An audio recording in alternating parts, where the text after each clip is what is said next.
Buongiorno, i titoli con le principali notizie. Morto il 21enne raggiunto da 5 colpi di pistola in piazza Palestro, fermato l'autore del delitto che si è costituito e accusato di omicidio aggravato premeditato. A Caltanissetta azzerata un'organizzazione che gestiva lo spaccio della droga a minorenni utilizzati come pusher per poi essere pagati con gli stupefacenti. A Palermo, all'ospedale Cervello, ci sono pazienti che attendono in barella da Capodanno e nel frattempo si acuisce anche la querela politica sullo stato della sanità. Maltrattamenti, ingiurie e carenze igieniche in una casa di riposo a Ragusa, sequestrata la struttura dove agli anziani venivano somministrati sonniferi, 8 le misure cautelari. Addio Pizzo, per un consumo critico lancia un'app con le aziende che si sono ribellate agli stortori. L'iniziativa in memoria di Libero Grassi, l'imprenditore ucciso perché aveva denunciato. A Caltanissetta si torna a protestare per l'acqua, questa volta sono le mamme, in alcune zone non viene distribuita, in altre arriva torbida. Catania, ostaggio dei vandali, dimostriamo la situazione nell'area attrezzata al villaggio Sant'Agata e l'abbandono delle spiagge libere alla Playa. Calcio, incombe la nuova giornata di campionato, sia in B sia in C, ma è sempre il calciomercato a tenere banco.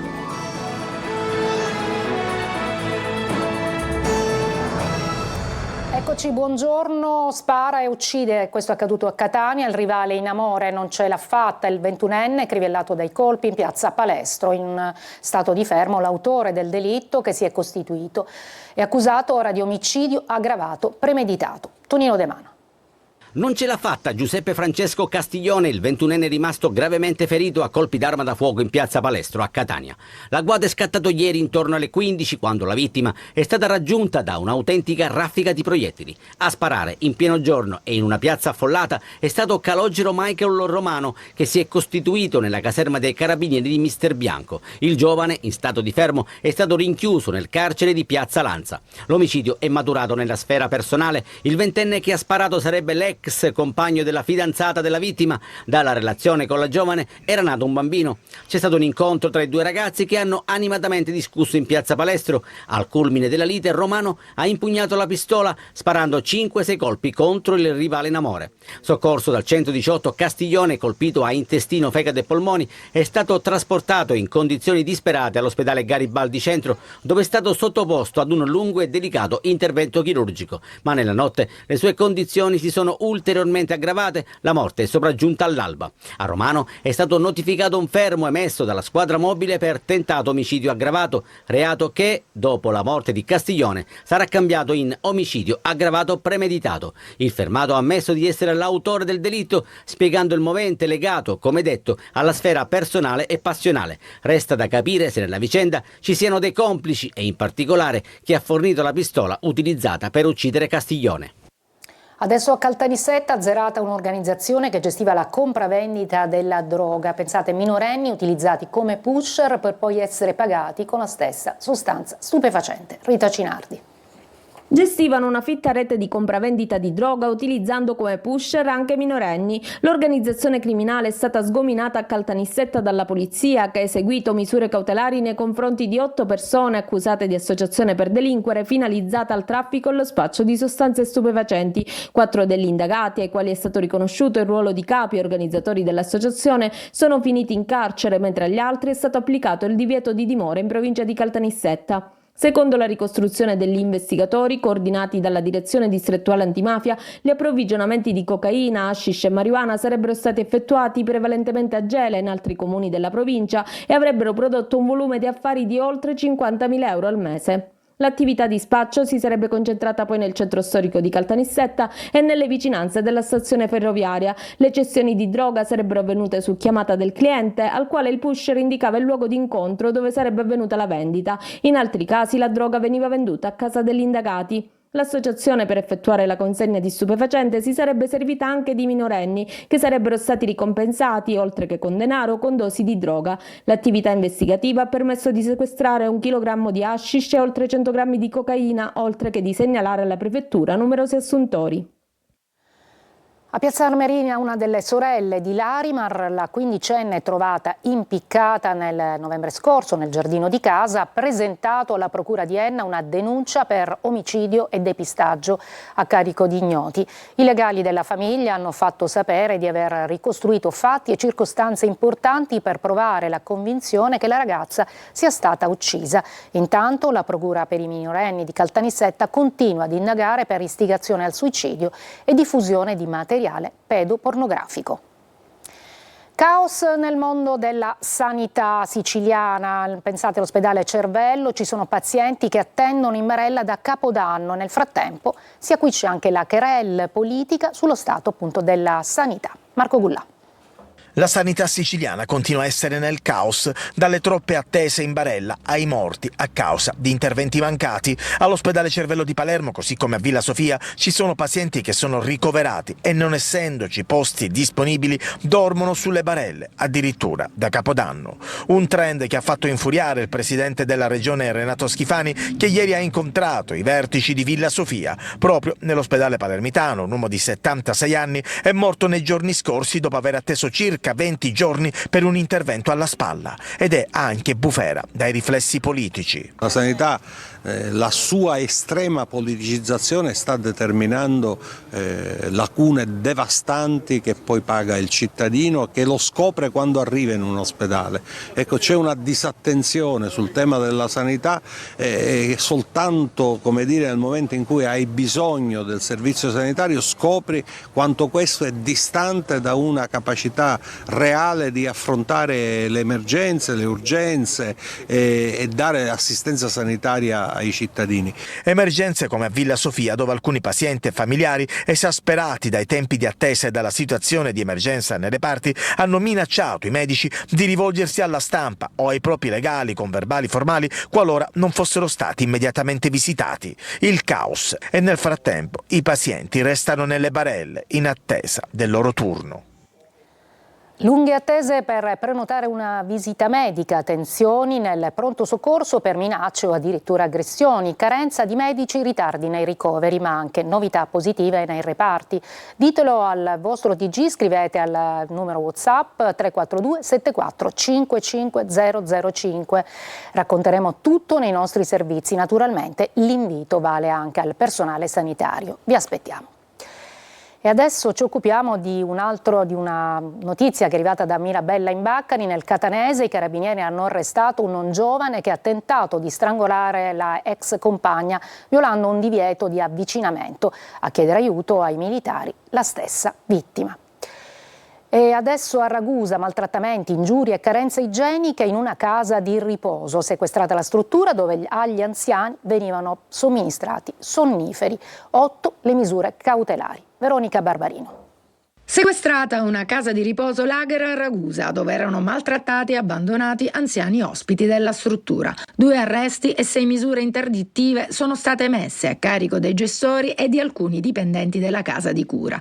Le indagini condotte dal NAS del capoluogo Ibleo sono scaturite da una segnalazione da parte di ex dipendenti della struttura riguardante le indegne condizioni in cui vivevano gli anziani.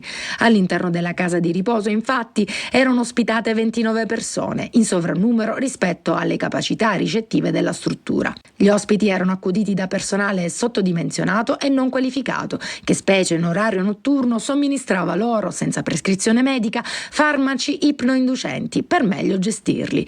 Inoltre gli anziani erano spesso costretti a dormire in letti pieghevoli e fatiscenti, subivano urla, strattonamenti e venivano lasciati a se stessi. Uno dei titolari della struttura arbitrariamente modificava le prescrizioni o inseriva farmaci nelle terapie degli ospiti. I dipendenti invece somministravano senza specifico titolo professionale medicinali agli ospiti loro affidati. Tutti sono indagati in concorso tra loro di maltrattamenti, abbandono di incapaci ed esercizio abusivo della professione medica ed infermieristica. L'intera struttura è stata posta a sequestro. 34 anni fa la prima denuncia a Palermo contro il Pizzo di Libero Grassi, ucciso poi da Cosa Nostra. Oggi Addio Pizzo, per un consumo critico, lancia un'app con le aziende che si sono ribellate agli estortori. Marco Gullà.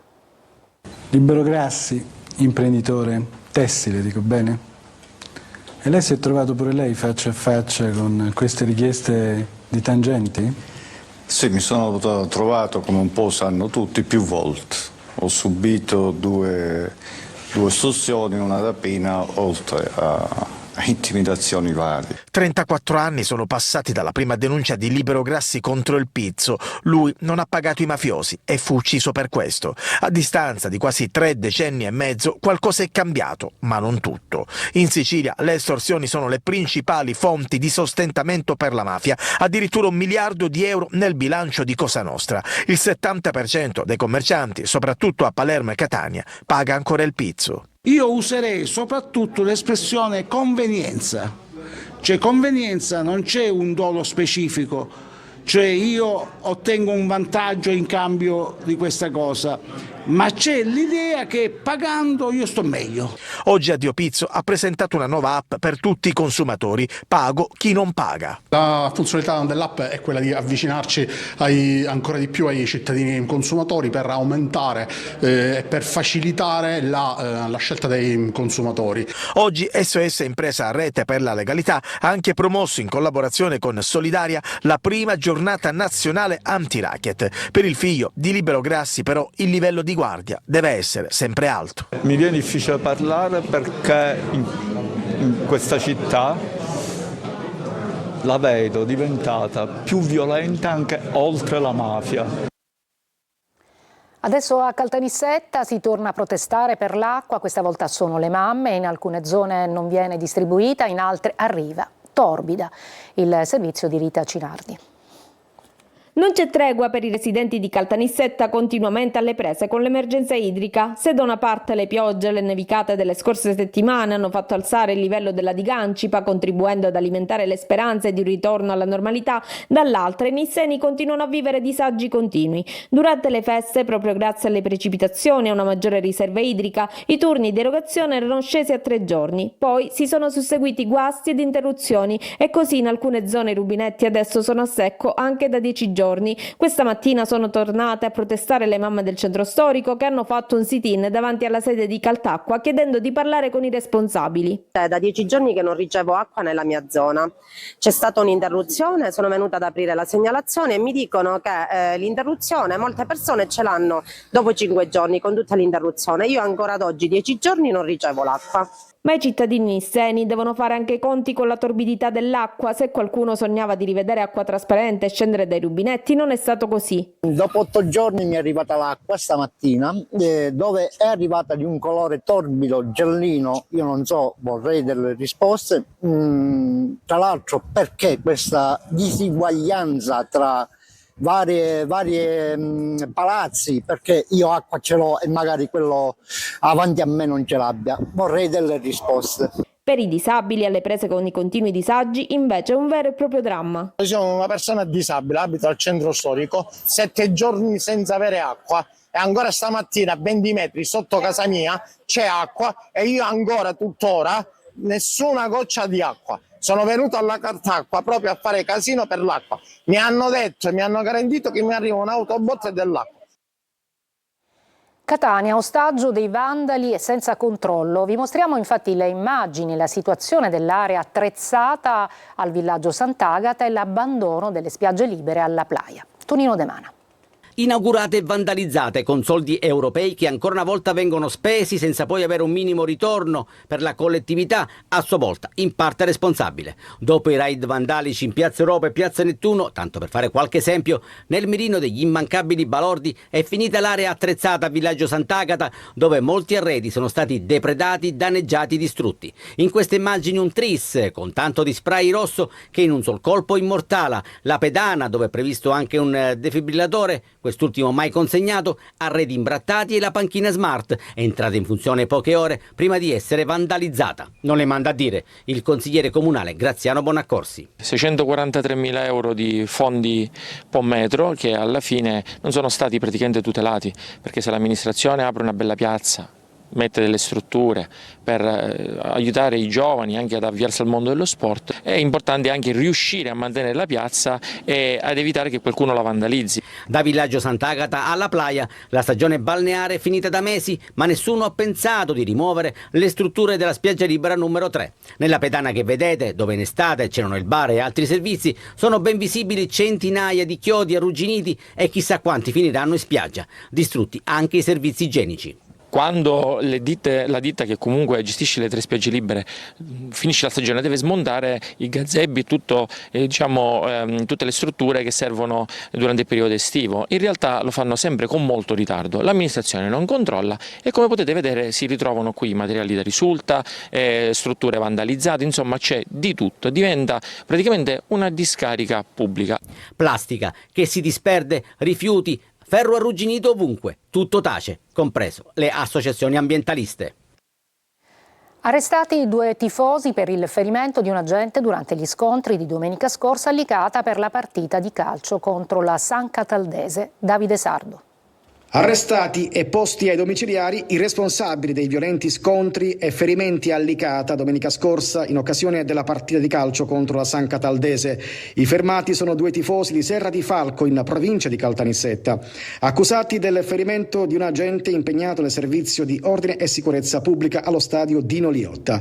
All'autorità giudiziaria risponderanno delle ipotesi di reato di violenza e resistenza a pubblico ufficiale. I provvedimenti cautelari sono stati eseguiti in differita 2 giorni dopo la partita, in attesa dell'udienza di convalida dell'arresto da parte del giudice per le indagini preliminari del Tribunale. Dopo sarà la Procura di Agrigento a occuparsi del procedimento giudiziario, anche eventualmente a fronte di altre misure cautelari contro coloro che domenica scorsa si sono scatenati in sassaiole e lanci di bombe Molotov contro rivali e le forze dell'ordine. Ad agevolare il compito degli investigatori, i video delle telecamere di sorveglianza presenti dentro e fuori l'impianto sportivo. Una breve pausa, poi oggi la riunione del Comitato per la sicurezza e l'ordine pubblico a Castelvetrano, il paese di Matteo Messina Denaro.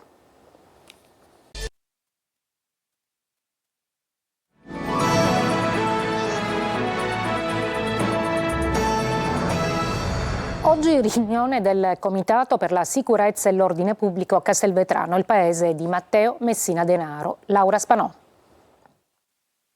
Sul territorio di Castelvetrano c'è uno spiegamento adeguato di agenti e militari, ci sono i controlli e le operazioni messe in campo dalle forze dell'ordine testimoniano l'impegno dello Stato. E quanto ha dichiarato il prefetto di Trapani Daniela Lupo al termine del Comitato Provinciale per l'Ordine e la Sicurezza che si è svolto a Castelvetrano, un incontro che arriva dopo quello tenutosi ad Alcomo e poi a Salemi. Strumentalizzare o cavalcare il tema della sicurezza senza inserire tutte le tematiche che lo riguardano non rende un'informazione trasparente, ha detto il prefetto. Ci sono situazioni che devono essere prese in considerazione e non sottovalutate, ma non bisogna ingigantire i fatti così come avvengono. La presenza del Comitato a Castelvetrano, città che per anni è stata additata solo per avere dato i natali al boss Matteo Messina Denaro, rappresenta un segnale importante di vicinanza per i cittadini. Presente alla riunione il procuratore di Marsala Ferdinando Asolo, i vertici provinciali delle forze di polizia e il sindaco Giovanni Lentini. Quest'ultimo ha confermato che dal Comitato è emerso che i recenti fatti avvenuti in città sono contenuti ed è arrivato, dice, l'invito del prefetto a mettere in campo maggiori politiche di inclusione soprattutto per i migranti che si trovano nella nostra città perché ospiti di centri o residenti. Il prefetto ha poi fatto visita al commissariato di pubblica sicurezza e alla caserma della Guardia di Finanza, ospitati in 2 beni confiscati alla mafia. Questo ciclo di incontri itineranti rappresenta un segnale chiaro della volontà delle istituzioni di essere presenti e attive in tutte le aree della provincia, promuovendo un approccio partecipativo e condiviso della gestione delle questioni di ordine pubblico. A Buongiorno Sicilia l'attore catanese Edoardo Saitta, in scena con lo spettacolo Gatta Cicova, racconta la sua versione rivisitata di un classico della commedia popolare, in scena al Musco fino al 26 di gennaio. Sentiamolo. Questo titolo che echeggia negli anni, ci chiedevamo perché questo spettacolo ha resistito per tanto tempo, no?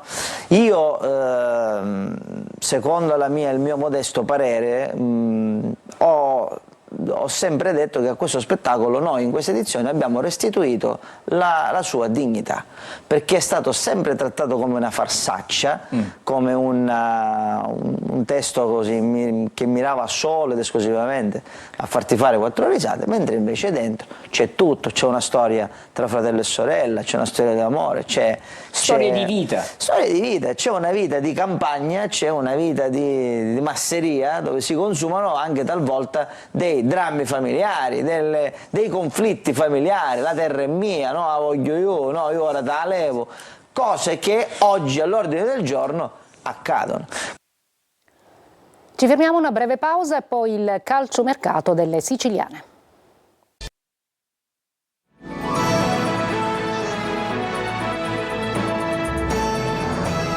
Eccoci al calcio, incombe la nuova giornata di campionato sia in B sia in C, ma è sempre il calciomercato a tenere banco in questo periodo. Francesco Triolo. Il mercato, ma anche il campionato, le siciliane si muovono su un doppio filo, a cominciare dal Palermo che prepara la partita di domenica contro il Modena allo Stadio Barbera. I rosanero hanno bisogno dei 3 punti perché la classifica inizia ad essere un po' preoccupante. Brunori, dopo aver avuto rassicurazioni da parte del neo DS Osti, dovrebbe giocare titolare con al suo fianco le Duaron. Out di Francesca e Di Mariano. Sul mercato invece il Palermo è alla ricerca di un portiere. Piace Silvestri della Sampdoria, ma c'è attenzione anche su Gitchiar del Venezia. In uscita ci sono Gomez e Savic. I primi movimenti del Catania, come previsto, sono state delle cessioni. Sono andati via Adamonis, Silvestri, Tirelli e Popovic, tutti in prestito, qualcuno come Adamonis con un'opzione per il riscatto. In partenza c'è anche Sasà Monaco, il cui trasferimento al Messino giunto ad un passo è stato bloccato da problemi societari e si attende di conoscere cosa accadrà sullo stretto per capire se l'operazione possa essere condotta in porto. Trattative in corso per Chirico, per il quale si è fatta avanti la Ternana. In entrata c'è il ritorno di fiamma per Daniele Liotti, 30 anni, esterno dell'Avellino. Intanto ci si concentra sulla gara di domenica contro la Juventus Next Gen al Massimino. A Messina la vicenda di Monaco riguarda anche altri rinforzi, tutto bloccato in attesa della formalizzazione delle cariche dove il passaggio di quote da Shot alla AAD Invest. La squadra stamattina è partita per Francavilla Fontana, dove affronterà domani il Taranto, ma c'è curiosità sugli uomini che schiererà Modica dopo la sfuriata del suo vice Miranda nel post gara contro il Cerignola. Il Trapani ha nel mirino intanto il Crotone, domenica al Provinciale. Sul mercato invece si lavora soprattutto in uscita. Dopo Fall potrebbe partire anche Karic con destinazione Virtus Entella. 2 settimane di allenamento negli impianti sportivi di Catania per 18 giocatori della nazionale italiana pentathlon moderno in vista della nuova stagione. Gli azzurri, che rimarranno a Catania fino a domenica 19, hanno presentato questa mattina a Palazzo degli Elefanti il raduno di preparazione. Tra i presenti l'ex schermitrice Valentina Vezzali, il bronzo olimpico Giorgio Malan e la campionessa europea Alice Sotero. Con il supporto del Comune delle Fiamme Oro, gli allenamenti si tengono negli impianti del CUS, al campo scuola, nella piscina di Nesima e nella palestra in forma di Nicolosi. E oggi, come di consueto, dopo il TG, come ogni dunque venerdì, torna Preview nella trasmissione condotta da Marco Carli. In primo piano, come sempre, la partita del Catania. Le ultime, le disposizioni in campo, i motivi tattici della sfida con la Juve Next Gen. Focus sull'andamento del girone C, della Serie C e sul mercato. Fra gli ospiti della trasmissione il presidente della Meta Catania, Enrico Musumeci, dopo la freschissima vittoria della Supercoppa nel futsal. Dunque io mi fermo qui e questa era l'ultima notizia per questa edizione del nostro telegiornale. Vi ricordo la prossima alle 19 e non mi resta altro che augurarvi un buon pomeriggio.